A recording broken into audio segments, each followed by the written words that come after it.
Bismillahirrahmanirrahim. Dimulai ya ibu-ibu sambil nunggu masnya habis sehat. Ada sedikit informasi kesehatan yang akan kami sampaikan. Bismillahirrahmanirrahim. Assalamualaikum warahmatullahi wabarakatuh. Alhamdulillah rabbil alamin wassalatu wassalamu ala asrofil anbiya'i wal mursalin wa ala alihi washabbihi ajma'in wa bismillah sabri wa yassirli amri wahlul 'uqdatam min lisani yafqahu qawli. Alhamdulillah kepanggih lagi nggih Bapak Ibu semua setelah mungkin 1 bulan puasa tidak ada pemeriksaan dan penyuluhan. Alhamdulillah kita Allah temukan lagi di penyuluhan bulan April nggih. Insyaallah masih dalam rangka Syawal. Kami selaku pimpinan Klinik Aisyah beserta seluruh jajaran Klinik Aisyah mohon maaf lahir batin nggih. Kami mengucapkan selamat Hari Raya Idul Fitri. Kalau misalnya kami dari aktivitas kami, karyawan kami maupun kami selaku pribadi beserta seluruh dokter yang ada di Klinik Aisyah ada salah hilaf kata maupun perbuatan kepada panjenengan dalam mohon diikhlaskan.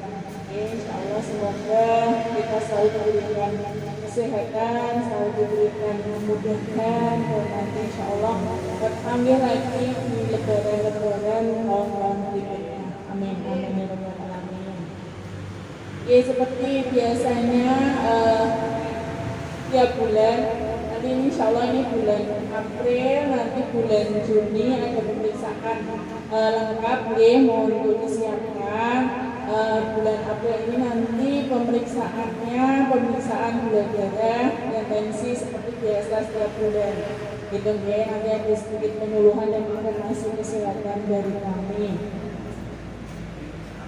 Yang pasti untuk setelah puasa mungkin gimana Ibu rasanya setelah menjalani 30 hari puasa dengan diabetes, rasanya beda apa sama? Beda? Ada yang beda, ada yang sama, atau biasa aja? Bedanya apa Ibu? Monggo ada yang bisa mengutarakan isi hati ya? Mengutarakan pripun? Kalau saya bentene pripun pada saat jenengan siang? Di badan enak nggih. Tapi habis lebaran terus jadi enak lagi apa terus keluhannya muncul. Lagi setelah pada saat puasa badannya enak. Tapi kok kemarin maksudnya 2 minggu ini banyak sekali pasien mengeluh. Ada yang diare, ada yang padahal alhamdulillah pas kemarin puasa pasien memang menurun pasien menurun, kasus angka kesemutan terus DM dengan keluhan itu menurun. Saya nggak tahu mungkin karena fokus puasa atau memang keluhannya berkurang karena kalau puasa kita kan males keluar ya, atau itu atau semoga aja karena tidak ada keluhan pada saat puasa. Memang seperti yang saya bilang sebelumnya bahwa biasanya kalau pas puasa itu badan jadi enak, apalagi khususnya yang punya diabetes mellitus ya. Karena apa? Karena pola makannya terkontrol, pola makannya rutin. Jadi kunci diabetes mellitus itu adalah sebenarnya hanya satu, yaitu konsisten dan rutin. Gitu ya. Jadi kalau pada saat puasa itu kita biasanya stop cemilan, betul Bu. Ya biasanya karena kita banyak aktivitas. Kalau siang karena kita puasa maka kita tidak sedia cemilan. Baik itu kayak baik itu kacang, baik itu gorengan, biasanya nggak sedia. Kita dia biasanya pada saat kita mau berbuka. Itu pun biasanya kalau berbuka itu sudah minum teh hangat aja rasanya sudah kenyang, gitu. Jadi biasanya cemilan-cemilan itu istilahnya ditiadakan. Nah, yang perlu ibroh, yang perlu kita ambil dari rutinitas puasa ada beberapa hal. Yang pertama adalah kebiasaan atau pola makan kita.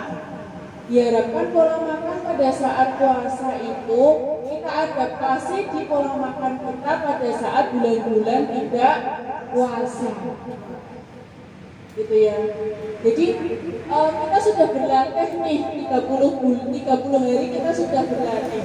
Apa sih ibroh yang Allah selipkan di bulan Ramadan selama istilahnya 30 hari itu Allah ngasih kita harus berpuasa selama 1 bulan di bulan Ramadan. Setiap tahun itu ibroh apa yang harusnya kita ambil gitu. Kita istilahnya sama Allah dimasukkan ke pesantren kilat gitu ya. Kalau kita orang tua itu memasukkan anaknya misalnya ke pesantren kilat, tujuannya untuk apa tuh? Sebenarnya puasa itu ada beberapa tujuan. Yang pasti selain tujuan tentang agama, juga tujuan tentang pola kesehatan sebenarnya ibu-ibu. Jadi yang pertama apa? Adalah pola makan pada saat puasa itu harusnya diterapkan pada saat kita di bulan tidak puasa. Jadi pola makannya yang pertama apa? Teratur. Kalau kita puasa itu makannya dijamin buat ibu. Dijamin. Jadi ya kalau puasa itu ada jam-jam kita makan. Seperti halnya pada saat normal harusnya jam-jam makan itu kita alarm. Oh misalnya pagi, jam 7 pagi itu jadwal makan. Sampai jam berapa? Maksimal jam 8 malam. Jam 8 pagi maksudnya. Jadi itu jam 7 atau setengah 7 sampai jam 8 malam itu adalah jadwal makan pagi. Di luar itu tidak boleh makan. Sorenya juga sama. Misalnya kita kalau jamun kayaknya saya merungsung, mungkin ada aktivitas ke masjid dan sebagainya. Saya kasih jadwal makan misalnya jam 5 sampai jam 6 sebelum maghrib. Pada saat maghrib sudah stop makan. Kalau tubuh dibiasakan rutin seperti itu, nanti polanya akan terkontrol ibu. Insulin kita akan menghasilkan insulin pun juga akan rutin. Nanti lama-lama pankreas yang kemarin sudah rusak karena pola makan kita, akibat rutinitas yang baru yang kita terapkan, nanti dia lama-lama akan adaptasi. Maka badan akan enak. Itu pola makan yang pertama. Pola makan harus teratur. Monggo jamnya dengan sesuai dengan aktivitas jenengan sendiri. Jenengan kemarin sudah saya kasih tahu jadwal atau jam-jam pankreas menghasilkan insulin. Maka di jam-jam itulah jenengan harus makan. Kalau pada saat puasa jenengan makan 2 kali sehari, maka pada saat jenengan tidak berpuasa boleh jenengan tambah dengan 1 jam untuk cemilan non karbo. Jadi kalau misalnya saya biasanya makannya siang kok. Jadi pagi apa? Pagi kita bikin non karbo. 1 jam makan pagi itu adalah 1 jam untuk makanan non karbohidrat. Apa aja yang perlu kita masukkan? Kalau ini kan masih aktivitasnya banyak, berarti yang masuk adalah bahan yang memang kita butuhkan, yaitu apa? Protein. Maka pagi, sarapan pagi kalau jenengan mau makan sehari 3 kali, pagi yang jenengan masukkan ke dalam tubuh jenengan adalah protein. Monggo, mau protein apa aja boleh. Mau dari hewani, mau dari nabati, boleh. Jadi kalau dari hewani jenengan bisa pilih daging, mungkin daging ayam atau mungkin daging sapi atau telur yang paling mudah. Jadi pagi jenengan makan rebusan telur. Kita perjanjian bahwa makannya kalau sesuai dengan pola puasa adalah harusnya sehari 2 kali. Karena kita tidak berpuasa, maka yang harus dimasukkan untuk ekstra makanan adalah non karbo. Yang 2 kali itu boleh pakai karbo. Prinsipnya seperti itu. Nanti badan akan lama-lama akan terbiasa. Jadi kalau pagi jenengan makan karbo, misalnya pagi telur atau mungkin daging, boleh di sela-sela ayam dan sebagainya. Nanti jenengan makan siang jenengan bisa makan karbohidrat, jenengan bisa memasukkan karbohidrat, yaitu karbohidrat, sayur, dan lauk monggo.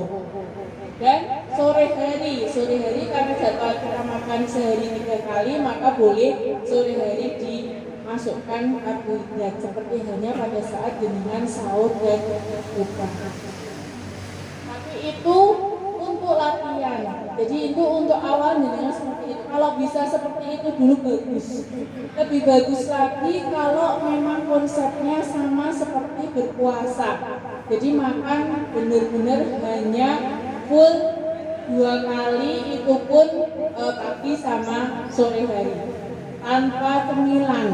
Boleh diserani kalau misalnya jam makan itu jenengan pengen makan buah, berarti buah dulu dimasukkan. Setelah buah masuk baru 15 menit jenengan boleh makan besar, maksudnya makan yang lain. Gitu. Jadi sebenarnya pola makan puasa itu bagus sekali. Ada kemarin saya baca itu orang puasa, jadi setiap hari puasa ya. Setiap hari polanya dia, mindsetnya dia adalah setiap hari dia niatkan untuk puasa. Padahal ya tidak puasa, maksudnya dia hanya niatkan bahwa pola makannya karena dia punya diabetes sudah hampir 15 tahun. Awalnya dengan insulin, tapi dengan pola makan itu, maksudnya dia niatkan puasa, itu dia bebas insulin. Sekarang gula darahnya bisa benar-benar normal, tapi memang berat. Jadi pagi dia hanya minum air putih sama 1 butir telur atau 2 butir kalau memang dia pada saat 1 hari ke depan atau 1 hari itu dia banyak aktivitas, maka dia banyakin proteinnya. Dan terakhir makan sore jam 6 maghrib itu dia terakhir makan. Dia cukupi kebutuhannya nutrisi, mineral, karbohidrat, terus lemak itu di sore harinya. Tapi dia full minum air putih, jadi tidak puasa ya, tidak benar-benar puasa. Kalau kita puasa kan tidak minum, tapi dia niatkan pola makannya seperti dia puasa, tetapi dia masih minum air putih sehari 3 liter. Olahraga rutin. Jadi nanti yang kedua mungkin ada ibroh yang kedua untuk kita ambil pada saat bulan puasa. Yang pertama tentang pola makan. Dan yang dialami pasien itu dia menjalani itu sekitar 3 tahun. Setelah 3 tahun dia rutini pola makan seperti itu, dia bebas insulin. Jadi setiap pagi dia cek gula darah puasa normal, gula darah sewaktu pun normal. Tapi memang luar biasa sebenarnya. Kadang kita susahnya karena kita hidup di lingkungan sosial yaitu. Kalau misalnya kita jagung atau mungkin kondangan atau apalah mungkin acara keluarga dan sebagainya, itu kadang yang susah dan merusak diet kita gitu ya. Tapi ya kalau misalnya memang kita mau kuat, kita mau prinsip, karena memang kalau ada kemauan insya Allah kasih jalan ya. Kalau kita memang ada kemauan untuk itu, insya Allah bagus. Tapi paling enggak yang pertama tadi, pola puasa yang pertama tadi jangan sampai dirubah. Jadi kalau ini udah Syawal, mungkin undangan-undangan mungkin sudah berkurang ya, sudah berkurang. Jadi monggo yang kemarin mungkin dietnya amburadul, dietnya sudah gagal ya awal puasa karena mungkin banyak undangan sehingga mungkin banyak jamuan, opor dan sebagainya. Karena ini mungkin sudah minggu kesekian, jadi monggo kembalikan ke pola makan yang benar, gitu ya. Nanti akan dengan rasakan sendiri. Jadi pola makan yang pertama yaitu pola makan harus sesuai dengan apa yang biasa kita makan pada saat bulan puasa. Terus yang kedua adalah aktivitas itu. Kita mungkin tidak sadar pada saat bulan puasa itu aktivitas kita atau energi kita banyak terbuang dengan yang pasti adalah ibadah. Banyak sekali ibadah-ibadah yang mungkin sunnah dikerjakan karena iming-iming Allah kasih berlipat ganda pahala, maka kita yang biasanya mungkin tidak sholat sunnah, alhamdulillah pada saat bulan puasa kita sholat sunnah, terus ditambah ada ritual sholat tarawih, itu bisa istilahnya menguras energi kita. Maka yang kedua pola yang harus kita kembalikan atau kita rutinkan lagi adalah bergerak atau olahraga.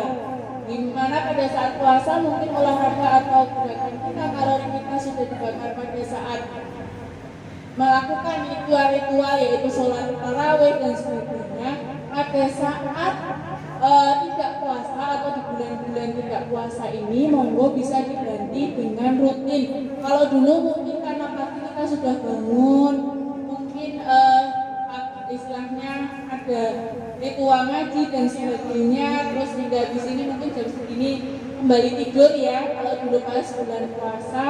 Jadi ini diganti setelah mungkin tadi pagi sudah makan seperti halnya kita sahur, nanti setelah ini kita bisa jam-jam segini dengan bisa jalan kaki minimal 30 menit ya, itu sebagai pengganti pembakaran kalori kita seperti halnya pada saat puasa. Kalau puasa mungkin kalori kita akan terbuang sekian kalori pada saat dengan sholat, mungkin pada saat dengan sholat tahajud, mungkin pada saat tarawih, pada saat bulan Ramadan tahajudnya yang biasanya hanya 4 rakaat, mungkin karena semangatnya beribadah jadi dinaikkan 12 rakaat mungkin, atau mungkin dengan tambahan tarawih, maka kita ganti ritual itu dengan jalan kaki 30 menit sehari.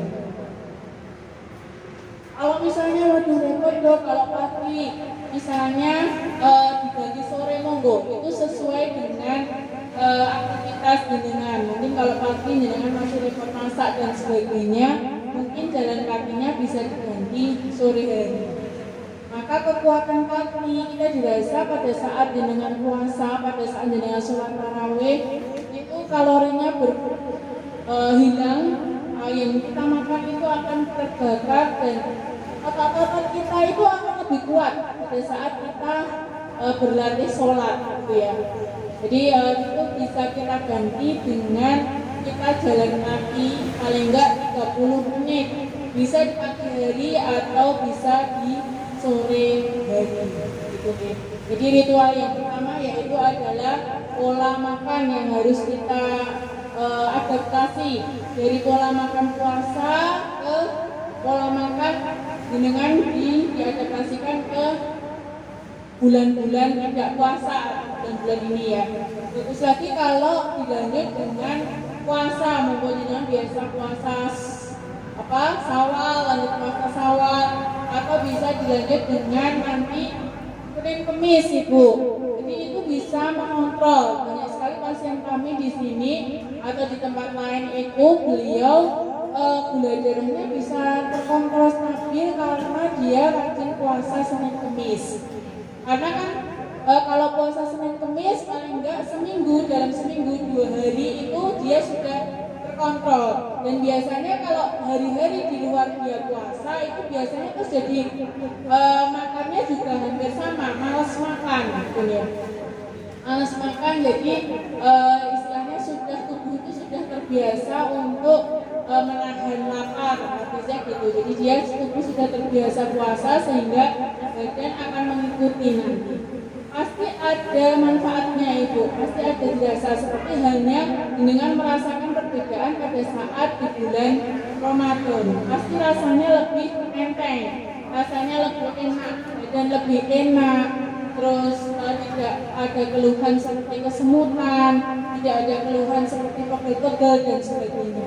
Monggo itu. Yang kedua yaitu pola aktivitas atau pola aktivitas atau kegiatan yang harusnya jenengan sebelum pada saat bulan puasa itu banyak sekali aktivitas, baik aktivitas ibadah atau aktivitas yang lain, itu pun bisa diterapkan di bulan-bulan selain bulan puasa. Jadi aktivitas kita pada saat bulan puasa itu kalau bisa dilanjutkan di bulan-bulan tidak puasa atau 11 bulan setelahnya. Jadi kalau biasanya sholat tahajud kita sudah terbiasa 12 rakaat, ya pada saat tidak puasa ya bisa dilanjutkan lagi, gitu ya. Dan kalau misalnya kalau pas nggak puasa banyak aktivitas lain kayak misalnya jago, kreon dan sebagainya, nggak bisa ibadahnya nggak bisa seperti bulan Ramadan misalnya gitu, bisa diganti dengan aktivitas fisik yaitu jalan kaki 30 menit, bisa di pagi hari atau bisa di sore hari itu. Terus yang ketiga yaitu ketenangan hati, Bu. Pada saat bulan Ramadan itu rasanya beda apa enggak, Bu? Ya, rasanya hati lebih tenang, rasanya hati lebih nyaman karena kalau secara tidak sadar kita jadi lebih dekat sama Yang Maha Kuasa. Kita lebih dekat sama Allah, sehingga pikiran-pikiran jelek, terus kecemasan itu hilang. Maka ibrah yang harus kita ambil pada saat bulan Ramadan, yang harus kita terapkan di bulan-bulan setelah Ramadan adalah untuk mencapai ketenangan hati, untuk mencapai ketenangan pikiran, maka kuncinya adalah lebih dekat ke Yang Maha Kuasa. Jadi kenapa saya sarankan pada saat bulan-bulan di luar puasa atau 11 bulan di luar puasa, aktivitas kita mendekatkan diri kepada Allah itu juga kita biasakan, gitu ya. Jadi kalau dulu mungkin sebelum kita terbiasa bangun pagi 1:30, mungkin jam 2 kita biasa berzikir atau mungkin sholat dan dilanjutkan dengan kita bermunajat kepada Allah, itu ternyata paksaan-paksaan yang harus kita dipaksa ya. Kalau di bulan Ramadan itu kan kita dipaksa untuk harus tarawih, kita dipaksa untuk bangun pagi, kita dipaksa untuk puasa. Itu tujuannya adalah apa? Untuk mentraining kita, untuk melatih kita. Dan kalau orang sadar, kalau kita sadar bahwa training itu akan kembali lagi ke diri kita, akan muncul ketenangan hati, akan muncul ketenangan pikiran. Yang kemarin mungkin takut, ada cemas sakit, dikasih sakit, ada cemas mungkin dikasih badannya nggak enak, kok dengan kita mendekatkan diri kepada Allah hilang semua. Mungkin penyakitnya masih ada, tapi rasanya lebih ringan. Mungkin pegel-pegelnya sebenarnya masih ada, tapi karena fokus kita mendekatkan diri kepada Allah, maka rasanya jadi lebih enteng. Rasa-rasa pegel itu yang awalnya mungkin kita rasa, aduh aku jarang, sikile jarang, boyoke pegel dan sebagainya, karena kita fokus kita ubah fokus kita yaitu dekat dengan Allah, maka rasa-rasa itu akan hilang. Jadi 3 ibrah yang memang harus kita petik, harus kita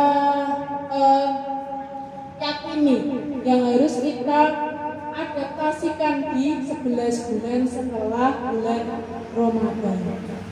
Itu nggih, Ibu. Jadi kita sama-sama berusaha, saya pun berusaha, karena memang karena dulu pada saat bulan Ramadan katanya setannya dibelenggu, gitu ya. Setannya dibelenggu, maka yang ada hanya hawa nafsu kita sehingga kita mudah untuk beribadah dan sebagainya. Tapi pada saat di luar bulan Ramadan, maka kita sama-sama berjuang.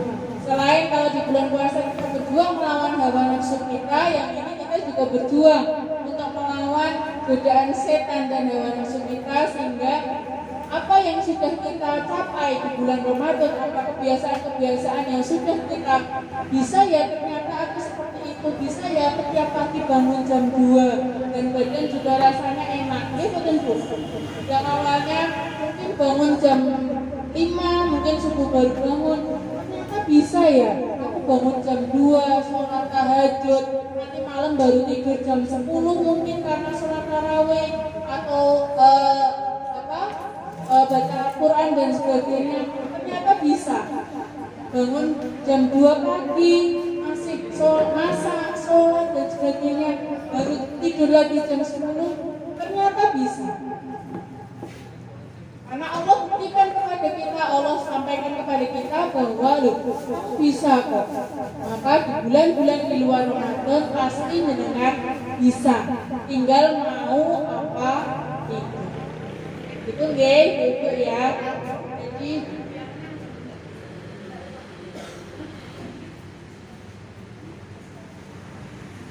ini Mas Anya udah datang. Nanti kita buka satu sesi tanya jawab aja setelah ini. Semoga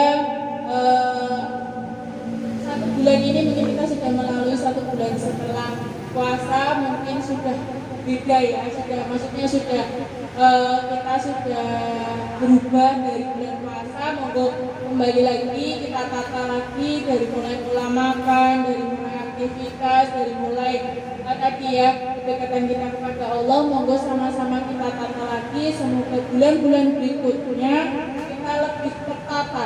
Nanti akan jadi reward tersendiri buat kamu. Bisa ternyata puasa tahun ini tuh bisa jadi training benar buat aku, bisa jadi latihan benar, sehingga 11 bulan setelahnya aku bisa mengikuti mempunyai kebiasaan seperti halnya pada saat puasa. Mungkin itu sedikit motivasi ya, mungkin di luar dari kontrak, karena mungkin di kontrak beberapa sudah kita sampaikan, jadi nanti bisa dibaca-baca lagi di rumah sambil menunggu antrian. Mungkin saya buka satu sesi pertanyaan, monggo sing enten pertanyaan. Nggih, monggo Ibu. Kalau pagi kalau bisa tidak pakai kita saya bisa pagi langsung minum obat sebelum makan sama setelah makan. Itu gimana kalau nggak pakai kafein? Kalau obatnya sehari yang setelah makan berapa kali sehari Bu? 2 kali. Jadi kalau misalnya ada obat setelah makan untuk yang pagi, jenengan bisa milih yang pagi jenengan tetap pakai karbo, siangnya jenengan ganti protein. Gitu. Jadi kalau misalnya ada obat setelah makan metformin gitu, itu kita ganti dengan makan paginya yang karbo, tapi harus tidak terlalu banyak ya, bukan berarti terus karbo jenengan dahar gembukan gitu ya, karena kalau dahar gembukan mesti nggak mungkin satu ya. Jadi boleh karbo sedikit, misalnya kentang rebus, telur, kentang atau sayur, monggo, atau nasi, sayur sama lauk boleh. Itu. Ya, tergantung. Kalau kolesterolnya normal, boleh pakai kuningnya Ibu. Tapi kalau misalnya sudah ada warning, tanda kutip kolesterolnya sudah tanda kutip tinggi, itu boleh sesekali pakai kuningnya, tapi lebih baiknya putih telurnya aja. Gitu.